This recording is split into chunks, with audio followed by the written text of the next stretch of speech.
Hi, so I wasn't going to make a video because I planned on having time to go over this in class before you left.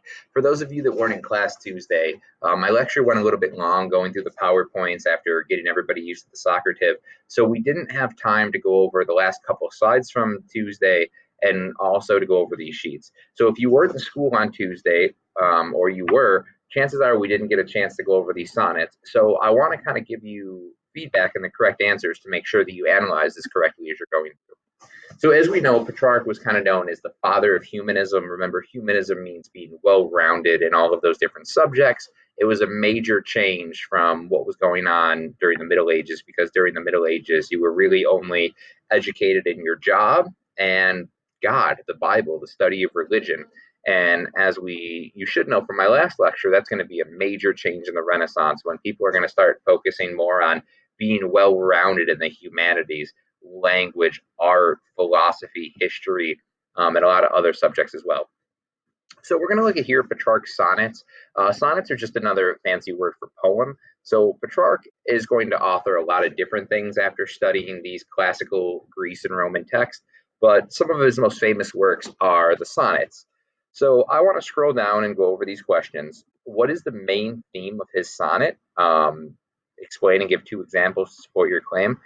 The main theme of this one and so many others, he is writing these all about a woman named Laura. Now, it's unknown if Laura is actually the real woman's name. It's probably not.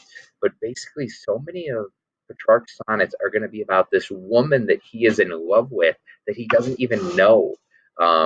It talks about seeing her for the first time at church. And you can see, even though we mentioned the Renaissance is going to start to talk about other things other than God, it still has maker capitalized here, referring to God, and it refers to the heavens. So remember, just because other things besides God are going to become important doesn't make God any less important in the Renaissance, if that makes sense. So the main theme is basically him not being able to be with this woman that he loves and I don't think is ever really talked to. And on top of it, she's also married to somebody else. So these are like his personal love poems that he writes about someone that I believe he's never talked to and that is married to someone else. And you can see by going through this, hopefully you were able to pick up on how much in love he is. A little bit of a creeper, Petrarch, if we're being honest, especially by today's standards. Was Petrarch willing or unwilling to fall in love, and how do you know? Um, I go up here and make her when I was caught, and I put up no fight. My lady, for your lovely eyes, had bound me. I think that means he was willing to fall in love because it says he was willing to put up no fight. So if you were able to pick that part out and realize that, okay, this is where I can see that he was willing to fall in love because he says it puts up no fight. We're going to practice a lot this year going through different documents and becoming more skilled with that. Who was the audience for this poem and why do you think so? This could be a multitude range of things, but knowing the audience is going to be important. Everything is always written for a purpose and for an audience.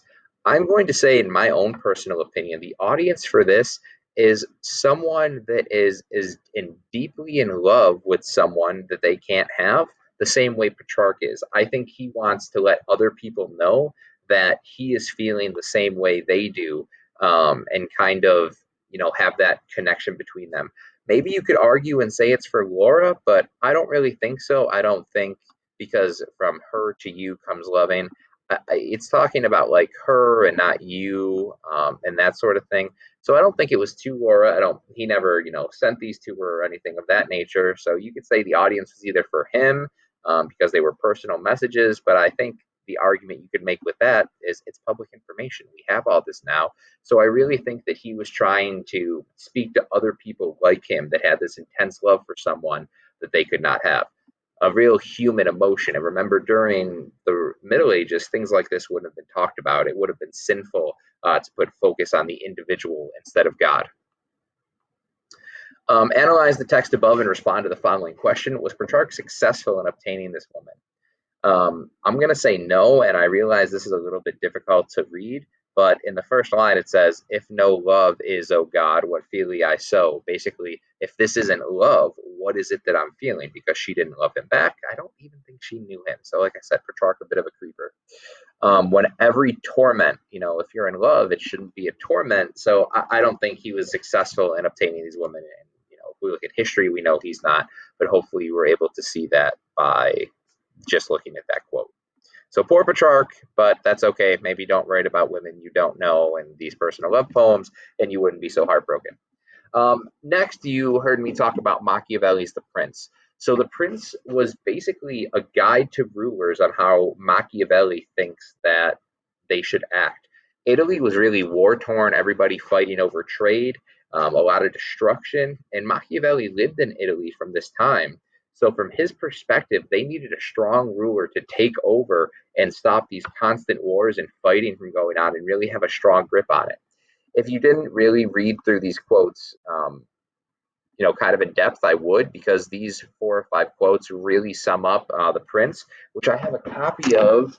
I don't know where it is right now, but I have a copy of it. I'm reading it again. It's a great look into the time period and what Machiavelli was thinking. But if you haven't, please read through these a little closer.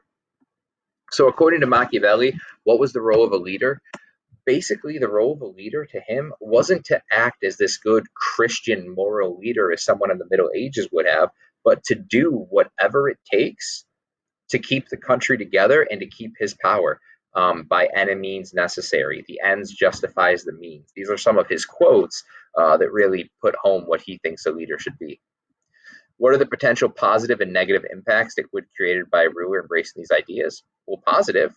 If you're able to be successful with it, you would have ultimate power. People wouldn't be able to stand up to you, and you would be able to do whatever is necessary to keep the country going or get to a place where you think it's successful. Negative, as with any ruler that chooses to be violent if necessary, they face the possibility that the people uprise and overthrow him. Purpose. Everything in history has been created for a purpose. If you keep seeing purpose and audience pop up, that's because they're 2 skill points that you're going to need to use on your DBQ on the exam when you write it. So I want us to start always thinking about that as we're looking. What is Machiavelli's purpose for these quotes?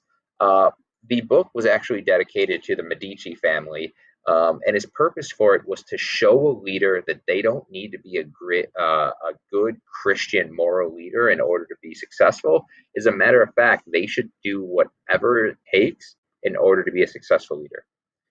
So we just kind of answered the same question. Who is the audience for these quotes? It was dedicated to the Medici family, but also rulers of that time period.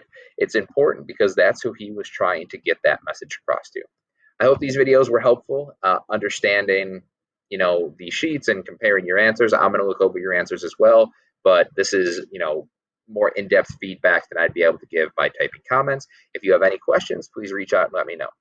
Thank you so much, and I will see you in class shortly.